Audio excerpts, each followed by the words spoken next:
Comment rester productif pendant le confinement alors que tout semble contre toi? Je vais tout expliquer dans cette vidéo et cette vidéo s'adresse surtout aux créateurs de contenu et aux personnes qui créent toute la journée, qui créent des vidéos, qui créent des posts Instagram, qui créent des articles de blog. Peut-être que tu as été confronté à cette difficulté du confinement et je pense qu'on l'est un petit peu tous, surtout si tu es en télétravail. Par exemple, tu travailles pour une agence, tu dois créer des choses, tu dois être créatif et tu es confiné chez toi à la maison, tu as les enfants, tu as la famille, tu as peut-être les frères et sœurs. Je ne sais pas où est-ce que tu es à l'heure actuelle, tu as le chien, tu as le chat. Bref, dans tous les cas, ça peut vite devenir extrêmement compliqué d'être productif. Je vais te donner mes meilleures astuces au quotidien parce que personnellement, je suis dans un environnement très bruyant où c'est très difficile vraiment de me focaliser.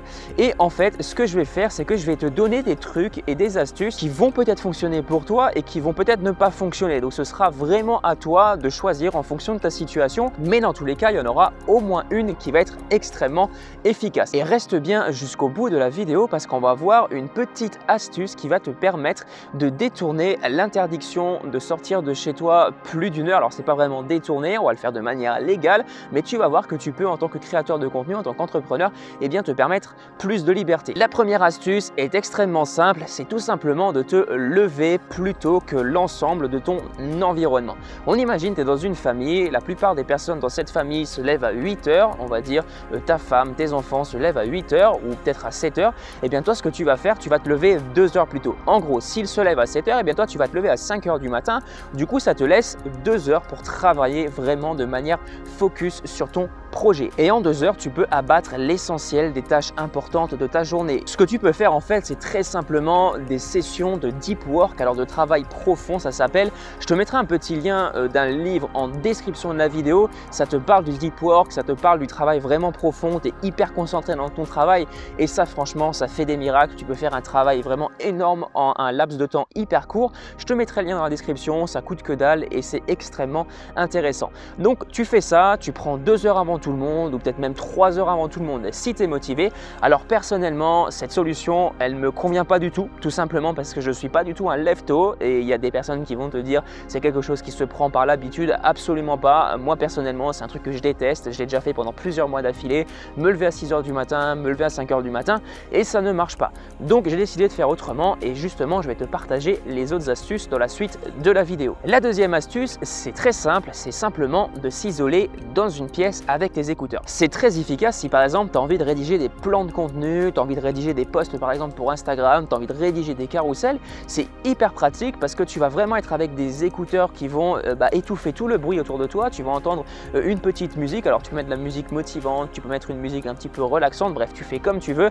Alors ce que je te conseille de faire pour éviter de nuire à ta concentration, bon moi je suis pas un exemple pour ça, mais évite de mettre la musique trop forte et surtout évite de mettre la musique avec des paroles dans ta langue natale parce que tu vas comprendre les paroles et du coup tu vas les ressasser dans ta tête pendant que tu réfléchis à ton sujet et tu vas être beaucoup moins créatif. Donc ça c'est un truc que je te conseille, fais gaffe à ça, mais dans tous les cas tu peux très facilement te concentrer en mettant des écouteurs. Tu vas un petit peu t'isoler, tu vas fermer la porte de ta chambre, la porte peut-être de ton bureau, tu fermes à clé même s'il le faut et tu te focuses à fond dessus et tu expliques aux personnes de ton entourage que tu ne sortiras pas d'ici 2 heures parce que tu as un travail important à faire. Alors c'est extrêmement important dans ce cas précis que cet environnement, cette pièce soit hyper bien ordonnée. Et ça je l'ai beaucoup vécu. Au début c'était vraiment le bazar. Alors je travaillais essentiellement dans ma chambre, c'était vraiment le bazar. J'avais du bazar sur mon lit, j'en avais sur mon bureau. Bref, je savais plus du tout où était l'ensemble de mes affaires. À chaque fois je devais par exemple chercher un câble, c'était le bazar dans ma tête. Et ça c'est des petits détails en fait qui vont faire une grosse différence pour ta concentration. Et sur le long terme, si c'est toujours le bazar et même pour ta créativité, ton cerveau il va voir un bazar continuel, il va détecter un bazar continuel dans ta pièce et ça va vraiment rejaillir sur tes idées et ça c'est pas cool. Donc moi ce que je te conseille de faire, tu fais un truc vraiment propre, tu ranges bien ton bureau, tu ranges bien ta chambre, tu essayes de faire le plus carré possible. Alors ça peut pas être parfait non plus, même moi chez moi c'est pas parfait non plus, ça m'arrive encore de laisser beaucoup de bazar traîner, mais crois-moi, quand tout est bien ordonné, quand tout est bien rangé, ça change énormément de choses. Et petite astuce, un truc qui est hyper puissant, c'est n'hésite pas à aérer ta pièce. Ça c'est une petite technique que je te partage, alors ça peut te paraître tout bête, mais on a souvent tendance quand il fait froid en hiver à ne pas aérer de sa pièce. Et le problème, c'est que premièrement, déjà, tu n'as plus assez d'oxygène et deuxièmement, quelquefois, eh bien, ça sent un petit peu mauvais dans ta pièce. Et savais-tu, et ça c'est une petite découverte que j'ai fait il y a 2-3 mois maintenant, savais-tu que les odeurs ont un impact sur ton cerveau direct? Si par exemple tu as de mauvaises odeurs dans ta pièce, excuse-moi, voilà, c'est pas très glamour, eh bien ça va nuire à ta concentration. Alors moi, ce que j'ai fait par exemple, j'ai mis un petit truc déodorisant, bref, je te mettrai aussi un lien dans la description, c'est pas l'essentiel de cette vidéo, je suis en train un petit peu de me perdre, mais c'est des petits détails qui vont améliorer ton espace de travail et ça va te pousser à être créatif. Si déjà tu es dans une difficulté, si déjà tu as du mal à te concentrer parce que tu es en confinement, tu es obligé de travailler depuis chez toi, eh bien il faut au maximum enlever des barrières. Maintenant, quand tu fais de la vidéo, c'est un petit peu différent. Le fait de mettre des écouteurs, ça va pas changer grand chose et très souvent tu peux te retrouver avec des vidéos complètement dégueulasses parce que tu as du bruit autour et du coup c'est pas forcément bien perçu, bien vu sur YouTube. Voilà, ça fait un petit peu le mec qui s'enregistre à l'arrache et même pour toi, pour ta créativité, ça risque de te bloquer. Et surtout, moi quand je débutais, j'avais vraiment peur que les gens m'entendent. Quand j'avais beaucoup de monde dans l'environnement, dans la maison, eh bien je n'étais pas pareil en fait dans mes contenus, je ne me lâchais pas, j'avais pas vraiment le feu quand je faisais mes contenus, j'avais toujours peur que quelqu'un m'entende et du coup ça me bloquait beaucoup. Donc les points suivants vont surtout te servir si toi tu fais de la vidéo et si tu es confronté à cette situation. La troisième astuce, ça va être tout simplement de prendre par exemple un logement, un Airbnb. Alors vu les circonstances actuelles, je sais pas trop comment ça se passe au niveau Airbnb, hein, peut-être que je suis en train de te dire une connerie, mais il y aura une alternative. Mais par exemple tu prends un Airbnb et tu passes la grande partie du confinement dans ce Airbnb ou alors au moins une semaine ou 2 semaines où tu vas rester vraiment focus sur ton projet, tu vas faire l'essentiel de ton travail et là tu ne seras pas dérangé. Alors maintenant peut-être que vu les circonstances c'est pas trop possible, peut-être que tu n'as pas forcément les moyens, donc il y a une autre alternative. Si tu as un ami par exemple qui vit seul ou il y a seulement peut-être 2 personnes dans l'appartement, un ami qui va travailler en journée, ce que tu peux faire, et bien très simplement tu lui proposes de venir chez lui pendant la période du confinement, s'il est d'accord bien sûr et s'il a de la place, tu lui proposes ça et tu lui dis voilà, bon en contrepartie je te donnerai peut-être une participation financière ou bref je t'aiderai à faire quelques tâches et au moins pendant que toi tu seras au travail, je pourrais travailler sur mon projet, je pourrais être focus, il n'y aura personne pour me déranger. Ça peut être une solution. Moi je te fais des propositions, voilà, après tu ne prends pas, mais moi personnellement c'est ce que j'ai fait. Par exemple, je vais chez une personne de ma famille quand j'ai des choses très importantes à faire, quand j'ai des tournages vidéo, et ça, quand tu es entrepreneur, c'est largement justifiable parce que tu as un numéro de SIRET, tu peux tout simplement dire que tu fais un déplacement professionnel, hein, c'est absolument légal, tu as le droit de le faire, tu es une entreprise.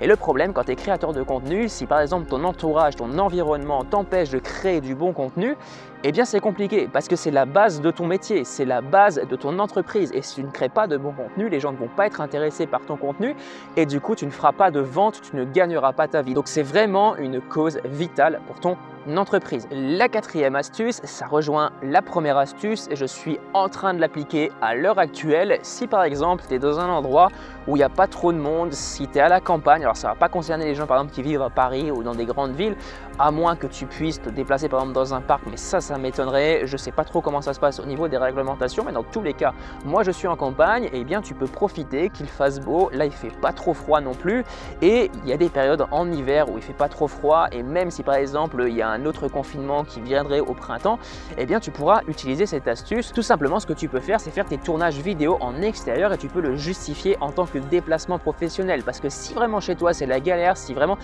n'arrives pas à tourner des vidéos, tu n'arrives pas à te concentrer, tu te retiens quand tu fais tes vidéos parce que tu n'as pas envie que les gens de ton entourage t'écoutent, ça peut vite nuire à ton contenu et ça je t'en parle par expérience, ça peut nuire à ton contenu. Donc moi ce que je te conseille de faire, c'est fais au mieux pour ton entreprise. Dans tous les cas, hein, ici personnellement je mets la santé de personne en danger, je pense que les distanciations de sécurité sont bien respectés. Voilà, je crois qu'il y a une personne là-bas à 1 km. Bref, tu m'as compris, il n'y a strictement personne, je dérange personne, je fais ma vie, je fais ma vidéo, je fais vivre mon entreprise et c'est comme ça que tu vas pouvoir progresser à ton tour. Donc voilà pour ces petits conseils, j'espère sincèrement que ça t'a plu, j'espère sincèrement que j'ai pu t'apporter un petit peu des éclaircissements et que tu vas être plus productif au moment du confinement.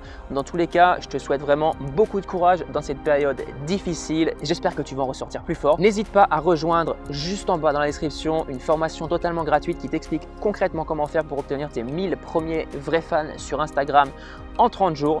On se retrouve de l'autre côté. À tout de suite. Ciao, ciao.